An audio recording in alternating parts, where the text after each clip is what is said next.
Welcome back to Cord Cutting Today, where we break down some of the biggest stories happening in the world of cord cutting, including today, some big changes coming to Google TV. We'll tell you what's new, what you need to know.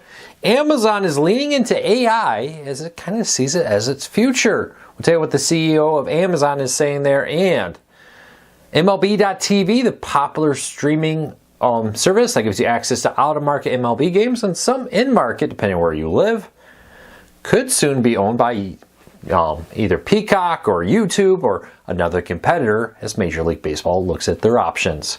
These stories and a whole lot more coming up in a quick second. First though, if you're new here, please remember you can always find a link to each story in the show notes and in the first pinned comment. I'll put them all there so you can read them for yourself and come up with your own opinion.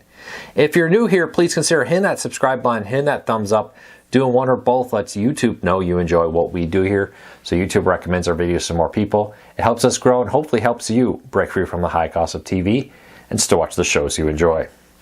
With that said, let's kind of dive into this. Starting off with, Google TV will now require all new devices to have a button on its remote that launches into its free TV service. I talked about this a little bit before, but I wanted to dive into a few things that have come up from this. Number one, this comes as YouTube and other things have been investing heavily in free content. Google sees ad-supported streaming as one of its biggest futures. Don't be surprised to see Google TV continue to develop and grow its Google TV lineup of free channels. Much like how both Amazon and Roku have heavily leaned into it, we've talked about this many times. Free ad-supported content is how streaming players and even TV manufacturers are becoming profitable. Roku makes most of its money from ads and subscriptions, no longer from selling hardware. Google's the same way. You sell the device cheap in order to make a lot of money by people seeing the ads and subscribing to content through it. Look for this to become more common. Roku already does it on some devices. But for Google to say, this is now mandatory. You must put a remote button on all their new devices. We noticed the new Walmart devices come out also includes the free live TV button on that new one. That's out in a few areas, but not officially rolled out yet. We'll keep an eye on this. Have you been watching more free content? Do you lean into the free? Do you like these buttons? What do you think about the push? Let's be honest, the fastest growing part of cord cutting right now is free ad-supported streaming. What do you think about that push? Leave me a comment, let me know. Amazon CEO released a letter to investors this week where he leaned into AI. Now we know that Alexa is coming out with Alexa Plus. That's their new, more powerful AI meant to take on ChatGPT, Grok, Gemini, and other AI assistants out there. Now with this, he said, generative AI is going to continue to reinvent virtually every consumer experience we know. He goes into further details about what they're doing there. You're already seeing them offer AI buying services. You tell them what they want and Amazon's AI will go get it, no matter where it is. How long do we see AI personal assistants doing more and more of that kind of stuff? Physically buying items. Amazon's leaning heavily into it. Everybody's leaning heavily into it. If you can be that AI company that actually pulls out ChatGPT, I hope I said that right. It's probably the leader right now. Amazon, even Grok has grown heavily recently. Copilot from Microsoft and Amazon's Alexa. The question is, what will that look like in the future? Look for companies to be pouring more and more in this. This is a cord cutting related topic because they're pouring that into Fire TVs. Increasingly, they're hoping that you're going to use AI not just to shop, but to also stream content. You can just say things like, I want that new Tom Hanks movie, and have them go through the AI, find it, and put it up for you. What do you think? I question you, how often do you really use the voice search on your device? Is this something you use regularly or not so much? Leave me a comment. TV manufacturers, Amazon in particular, have been leaning more and more into it. It'd be interesting to see if it really becomes a reality. All right, next up, MLB is still trying to find their way as they're losing ESPN as a major partner at the end of this season.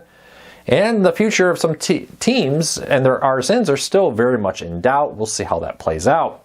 But MLB.TV could be up for sale, according to a report from The Athletic that says that Major League Baseball is considering basically selling off its streaming service, currently MLB.TV, that allows customers in out-of-state markets. So, for example, I'm in Michigan. If I want to watch a team down in Texas, for example, I could pay a fee here to do that.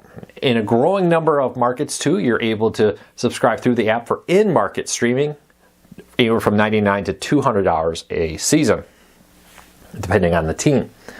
With that, they're considering selling it. Reportedly, two big lead here are Peacock and YouTube that could see the taking them over, where MLB.TV would be integrated into Peacock, much like NFL Sunday Ticket was on YouTube and YouTube TV, or maybe YouTube. I'm sure Amazon would love to get their hands on this also with it. These services are expensive, difficult to run. They take a lot of specialized people to run it. I'm sure Major League Baseball is saying, why are we reinventing the wheel over here, building our own apps, our own services, when we can farm this out to Peacock or YouTube or Amazon or some other service and just take a cut without all the development needs and all that. They already have the app. They already have the teams. Let them do that. And we can just take a cut, sit back, and get some of our money. What do you think? Any Major League Baseball fans here, does that concern you? Or would you be excited? What do you think of MLB.TV in 2025? Leave me a comment and let me know. For now, though, don't expect any changes this season. For now, it's just something they're looking at. All right, next up, we asked you, what was the best streaming player for streaming? And once again, we did another study because a lot of people didn't like our last one. Roku dominated with just over 60% of all the votes. But most interestingly, if you add together Fire TV, Apple TV, Google TV, and other, when you add them all together, when people could only pick one option for what they said was the best streaming player for cord cutting, Roku is bigger than all their competitors combined by a wide margin. One of the things, we asked why. We asked a lot of you why.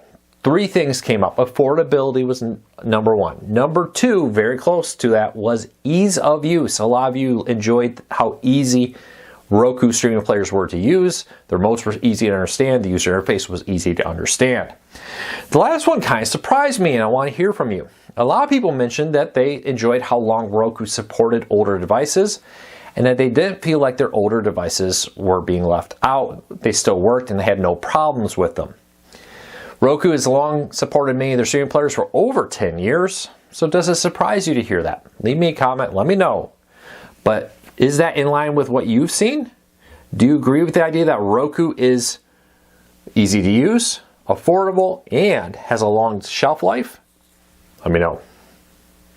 All right, Comet has a bunch of content. Again, free over-the-air TV. Comet is available in other places, but Comet TV has launching come April a bunch of content, including a zombie mini marathon kicking off right now. You're also going to see a bunch of classic movies coming to Comet, including the Terminator 2 Judgment Day, Mega Shark, Sharknado, and other movies as part of a new Comet Mega Movie Block, something they've had for a while, but upgrading it with more movies and the like. There's a lot of content here. Comet, do they still stream free online? They used to, but they are widely available free over the air in many markets. I get it. I get over 50 free channels. If you haven't, check it out. This is just one with a lot of content in it. So check it out. Link in the show notes if you want to learn more. And lastly, today in TV, or this time movie history, this week marks the 68th anniversary of a classic movie, 12 Angry Men, the 1957 black and white classic hit screens. And honestly, it's one of my favorite movies. Absolutely love the original. There's been remakes and there's tons of plays I've seen over the years. It's all very good.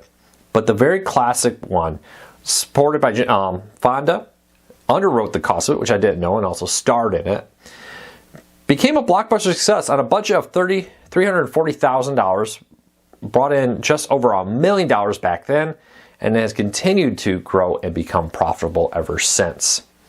keep an eye on this. There's a lot of great movies out there, but this one kind of set a tone that many have tried to follow with a very just tight look at something that many people would think boring at times, the jury duty, that they turned into a very powerful, poignant commentary on our culture and society as a whole.